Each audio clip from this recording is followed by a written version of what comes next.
Good afternoon. My name is Jordan, and today I want to talk to you about effective communication in the workplace.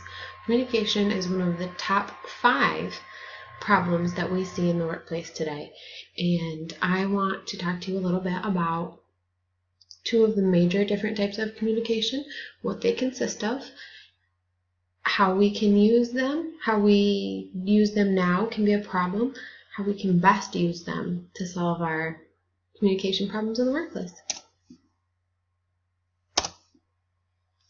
Communication in the workplace can be challenging.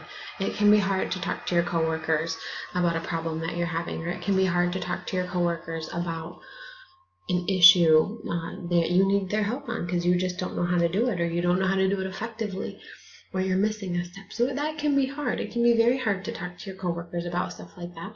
It can also be hard to talk to your supervisors when you're not understanding something because you don't want them to think you're stupid or you're dumb. You don't want them to think that you're too stuck up or you're too proud to ask a question, but you want to know the answers, and I want to talk to you about how we can do that and how everyone in your workplace can communicate effectively together. A lot of the problems with communication in the workplace are not necessarily caused by what you say, but how you say it, how you present yourself, what words you use, what body language you use. So with that being said, there are 2 forms of communication that I really want to touch on today. Those 2 types of communication are verbal and nonverbal. Verbal is what I am doing now, speaking to you with words out loud. That is the most prominent type of communication that we use in the workplace. The other type of communication is nonverbal. That would be written and body language, or body language. Moving your hands is body language. The facial expressions you use is body language. Smiling, frowning, sad face. That's all body language. And everybody you talk to reads that.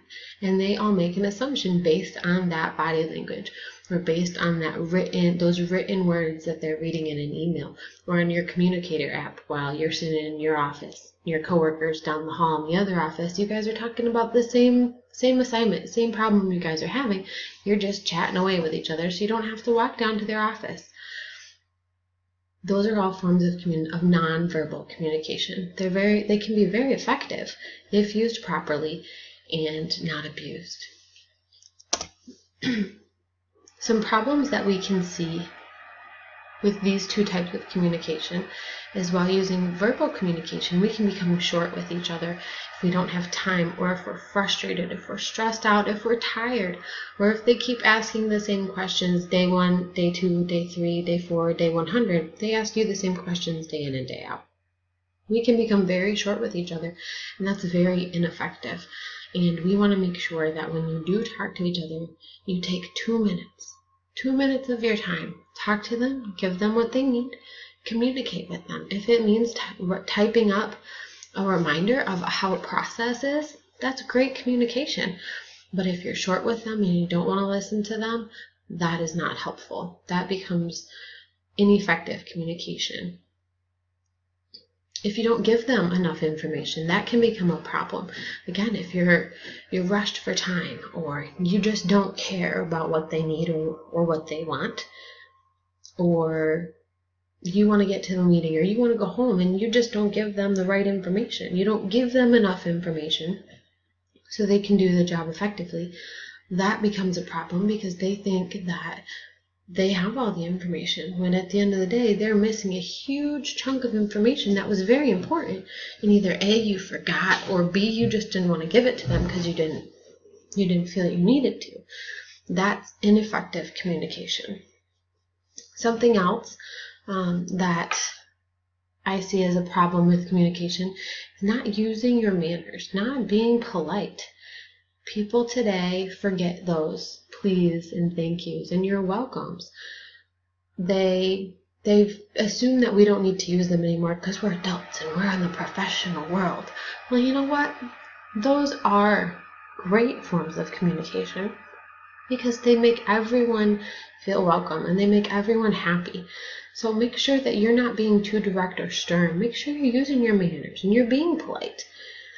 Another ineffective form of communication is making assumptions.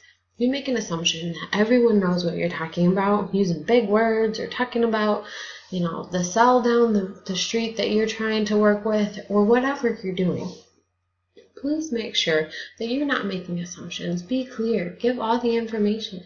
Communicate. Talk every little bit of it out. Make sure that who you're talking to is understanding what you're saying and understands what you need them to do. Don't make assumptions for them. Some possible solutions to fix some of these problems would be to take a training course for effective communication. There are many out there. There are great ones that you can take to learn how to communicate well with your coworkers. Play team building games. There are plenty of team building games on communication. It allows you to interact with your coworkers, interact with people that maybe you've never met or you've only met once or twice. So when you do have to communicate with them, it's a struggle for you because you don't know them all that well. Play these games. It helps for teamwork, but B, it helps you communicate with people that you may not communicate with on a daily basis. Have weekly meetings where everyone gets to talk and communicate. Not everyone say something important about themselves or say something they love about their job or talk about their family. Do things together. This allows everyone to communicate about what they feel about at work or just to start opening up and talking a little bit more. And most importantly, the biggest solution to the problem is respect. We need to respect each other for what they have to say, what they know, what they don't know. It's very, very important. A great ways to communicate. Supervisors need to demonstrate. They need to demonstrate exactly how they want their coworkers to communicate with each other. If you don't communicate well, then your employees are not going to communicate well. Your coworkers won't communicate well. They're going to lead by example. So you want to teach them to communicate with open communication. Be patient when you're speaking. Speak slowly so that everyone can understand exactly what you want. Explanations when they're needed. Explain things to the fullest. Some people may catch on right away, some people may not. So please make sure that you are explaining things to the fullest, that you're giving everyone your attention and your words or your emails so that they have what they need to get the job done. And most importantly, again, respect. Be polite, be kind, be friendly, and use your manners. Some examples of how we can better our verbal communication would be speak clearly. Always repeat back to the person what they may have said to you or what you said to them. Never talk down to someone. Always talk as they're equal to you. You don't want to make someone feel smaller than what they really are. Don't talk at them. Talk to them. Talk with them. Speak with them. Don't talk to them like they're 3 and they don't understand. Ask for understanding. Ask for clarification about what you had just said. Be polite and be kind. Most of all, smile. Some nonverbal communication things that are good. Hands at your side. Look inviting. Don't cross your arms and, I'm not open to you. I don't care what you have to say. Be open. Open your arms, Be open to someone. Have great eye contact. That's inviting to them. That makes them know that you're listening to them and you're talking to them. You're not over here. You're not over here. You're not up here. You're here. You're focused. Always smile. And again, be respectful. Talk to someone like you would want to be talked to. My solution to effective communication in the workplace would be every Friday we would take afternoon classes. Whether that means we would do a seminar or we go to a class or the supervisor, whoever comes up with some team building games to promote open communication, to promote effective communication, to learn how to communicate with each other, male, female, age differences. Go to those classes, do those seminars, play those games. That's helpful to do every single week so that we never miss anything.